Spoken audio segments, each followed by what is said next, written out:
سمجھ پاتے ہیں. صرف اس کے حق ہونے کے لیے یہ کافی ہے کہ اللہ کے رسول صلی اللہ علیہ وسلم کا وہ فرمان ہے. اس لیے کہ اللہ کے رسول صلی اللہ علیہ وسلم کو اللہ تعالیٰ نے کیا فرمایا؟ وَمَا يَنْطِقُ عَنِ الْهَوَىٰ إِنْ هُوَ إِلَّا وَحْيٌ يُوحَىٰ. وہ تو اپنی طرف سے کوئی بات نہیں کہتے، وہ تو صرف وہی کچھ کہتے ہیں جو ان کی طرف وحی کی جاتی ہے. اسی لیے آپ صلی اللہ علیہ وسلم نے ایک بار حضرت عبداللہ ابن عمرو ابن عاص سے کہا تھا، اے عبداللہ، جو کچھ میری زبان سے نکل رہا اسے تم لکھ لو. اس ذات کی قسم جس کے ہاتھ میں میری جان ہے، اس زبان سے حق کے علاوہ کوئی دوسری بات نہیں نکل سکتی. حتیٰ کہ اللہ کے رسول مذاق کرتے تھے پھر بھی حق بولتے تھے، غصے میں کوئی بات کہتے پھر بھی حق بات کہتے تھے، خوشی میں کوئی بات کہتے پھر بھی حق بات کہتے تھے.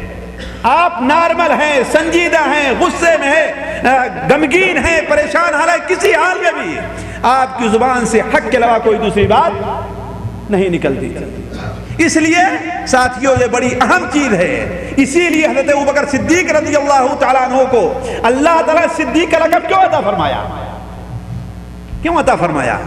اسی لیے جہاں تمام لوگوں کی عقل حیران کی کیسے ہو سکتا ہے، لیکن انہوں نے کہا کہ اگر وہ یہ بات کہہ رہے ہیں تو میں اسے حق ماننے کے لیے تیار ہوں.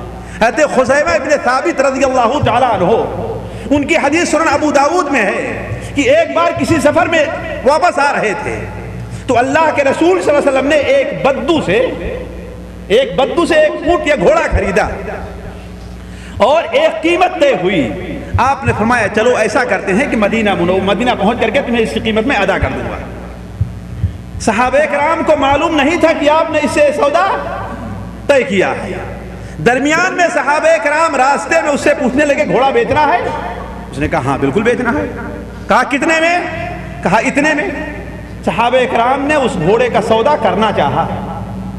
کیوں؟ اس لیے کہ اسے بدو کو اتنی قیمت ملنے لگی جس سے جتنی یعنی اللہ کو جتنا دے رہا ہے اس سے زیادہ ملنے لگی تو اسے لالچ بڑھی.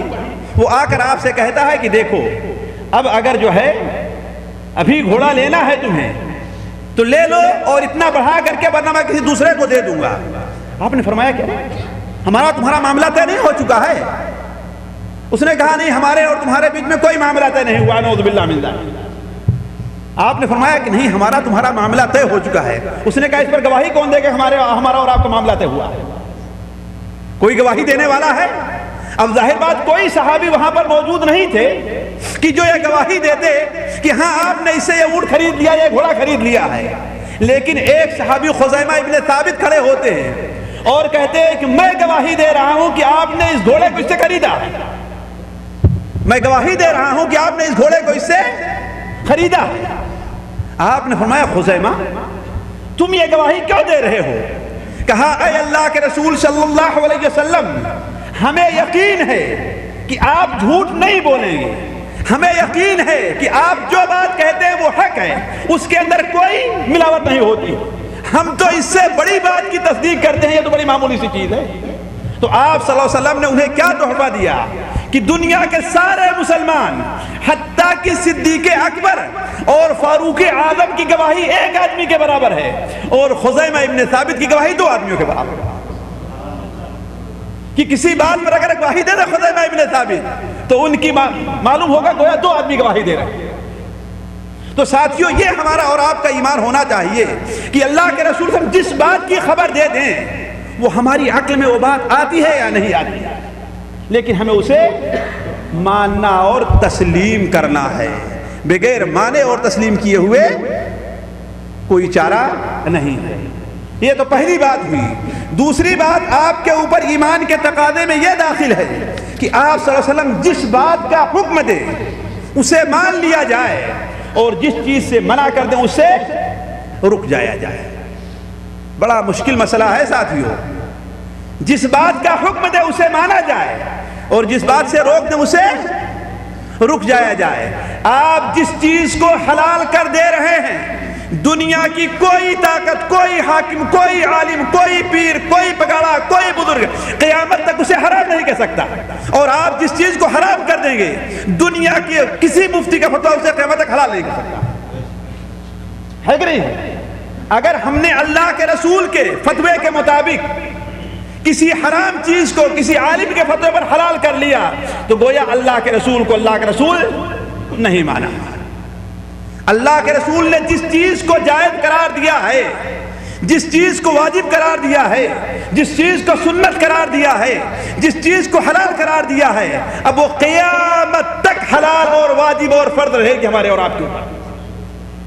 دنیا کی کوئی طاقت اسے حرام نہیں کر سکتی، اور جس چیز کو آپ نے ناجائز قرار دیا ہے دنیا کی کوئی طاقت۔ مثال کے طور پر بڑی ہمارے یہاں کچھ لوگوں کو بزرگ جو لوگ مانتے ہیں وہ نماز پڑھیں یا نہ پڑھیں، جماعت میں حاضر ہوں یا جماعت میں حاضر نہ ہوں، لیکن لوگ ان کی بزرگی کا اعتراف کیے بغیر چھوڑتے نہیں۔ بھلا بتائیے اللہ کے رسول صلی اللہ علیہ وسلم نے ہر ایک کے اوپر جماعت سے مسجد میں نماز پڑھنا واجب قرار دیا ہے کہ نہیں قرار دیا؟ بھلا بتائیے صحابہ کرام سے بڑا بزرگ کوئی ہو سکتا ہے؟ کوئی نہیں ہو سکتا ہے۔ وہ نابینا صحابی ہیں، راستے میں کیڑے مکوڑے جنگلی جانور ہیں، راستے میں پانی پڑتا ہے، اندھیری رات ہے، کوئی مسجد تک لانے کے لیے تیار نہیں ہوتا، پھر بھی ان سے آپ نے کہا اگر اذان کی آواز سنتے ہو تو مسجد میں آ کر کے نماز پڑھنا ہے۔ ان سے یہ نہیں ہو سکا کہ ہاں مدینہ منورہ میں بیٹھ کر کھانے کعبہ کے اندر نماز پڑھیں، جس طریقے سے ہمارے یہاں لوگوں کو دھوکہ دیا جاتا ہے۔ ایسے ایسے لوگوں کو دیکھیں گے کہ اللہ کے رسول صلی اللہ علیہ وسلم کی سنت کیا ہے؟ داڑھی کو بڑھانا ہے کہ نہیں؟ کوئی آدمی بزرگ بغیر داڑھی بڑھائے نہیں ہو سکتا ہے۔ دنیا کی کوئی طاقت جو ہے داڑھی کو حرام یا غیر مستحسن نہیں قرار دے سکتی۔ کیوں؟ اس لیے کہ اللہ کے رسول صلی اللہ علیہ وسلم اسے مستحسن اور بہتر اور واجب اور سنت قرار دیا ہے کہ نہیں ہے؟ مجھ سے ایک مجلس میں لوگوں نے پوچھا کہ مولانا یہ بتائیے کہ داڑھی واجب ہے کہ سنت ہے؟ داڑھی واجب ہے کہ سنت ہے؟ تو ہم نے کہا واجبی سنت ہے۔ یہ کیا ہے؟ واجبی سنت ہے اللہ کے رسول کی سنت لیکن واجب ہے۔ ہم اس جھگڑے میں کیوں پڑے کہ سنت ہے کہ واجب ہے؟ حضرت عبداللہ ابن عمر رضی اللہ تعالیٰ عنہما سے کسی نے پوچھا کہ قربانی کرنا واجب ہے کہ سنت ہے؟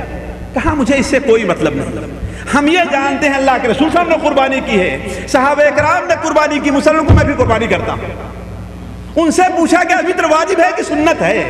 انہوں نے کہا مجھ سے اسے کوئی مطلب نہیں ہے، میں یہ جانتا ہوں اللہ کے رسول نے وطر پڑھی ہے، ابو بکر و عمر نے وطر پڑھی ہے، مسلمان وطر پڑھتے لہذا میں بھی وطر پڑھوں۔ یہ ہے اللہ کے رسول پر ایمان کا تقاضا کہ جس چیز کا آپ نے حکم دیا ہے اس چیز کو قیامت تک کسی کے کہنے سے اس چیز کو ہم غلط نہیں مانیں گے۔ آپ صلی اللہ علیہ وسلم نے جس چیز کو حرام قرار دیا ہے قیامت تک دنیا کی کوئی طاقت اسے حلال۔ آپ نے رشوت کو حرام قرار دیا ہے کہ حلال قرار دیا ہے، لیکن آج اسے خدمت کے نام پر لوگ لے رہے ہیں۔ آپ نے سود کو حرام قرار دیا ہے، دنیا کی کوئی حکومت، دنیا کا کوئی مفتی اگر فتویٰ دیتا ہے کہ سود حلال ہے تو اس کا ماننا جائز ہوگا ہمارے لیے؟ ناجائز ہوگا، اگرچہ اس کا نام فائدہ رکھ دیا جائے۔ آپ نے شراب کو حرام قرار دیا ہے، اگرچہ اس کا نام روحانی شراب رکھ دیا جائے، ہے کہ نہیں؟ وہ چیز کسی کے نام بدلنے سے حلال نہیں ہو سکتی۔ عورتوں کی بے پردگی کو اللہ کے رسول نے ناجائز اور حرام قرار دیا ہے۔ کوئی بھی عورت اگر اسے یہ سمجھتی ہے کہ ہاں یہ جائز ہے تو یہ کیا ہے؟ گویا اس نے اللہ کے رسول صلی اللہ علیہ وسلم کو اللہ کے رسول نہیں مانا۔ یہ بات لمبی ہے لیکن اختصار کے ساتھ یہ ہے کہ ہر وہ چیز جسے اللہ کے رسول نے واجب قرار دیا ہو، جسے حکم دیا ہو، وہ چیز ہمارے لیے لائق، ہمارے لیے ہمارے اوپر واجب ہے کہ ہم اس کی اتباع کریں، اور جس چیز سے آپ نے منع کر دیا اس سے ہم رک جائیں۔ اور تیسری چیز جو ہے کہ ایمان لانے کا تقاضا یہ ہے کہ اللہ کے رسول صلی اللہ علیہ وسلم نے جس طریقے پر اللہ کی عبادت کی ہے اسی طریقے پر ہم اللہ کی عبادت کریں۔ آپ نے ظہر کی نماز کتنی رکعت پڑھی ہے؟ جی بس فرض 4 رکعت پڑھی۔ ہاں بھائی یہ کہیے فرض 4 رکعت پڑھی۔ اور عشاء کی نماز کتنی پڑھی ہے کہ 17 رکعت پڑھی؟ جی 4 رکعت پڑھی۔ اور سنت کے ساتھ کتنی رکعت پڑھی ہے؟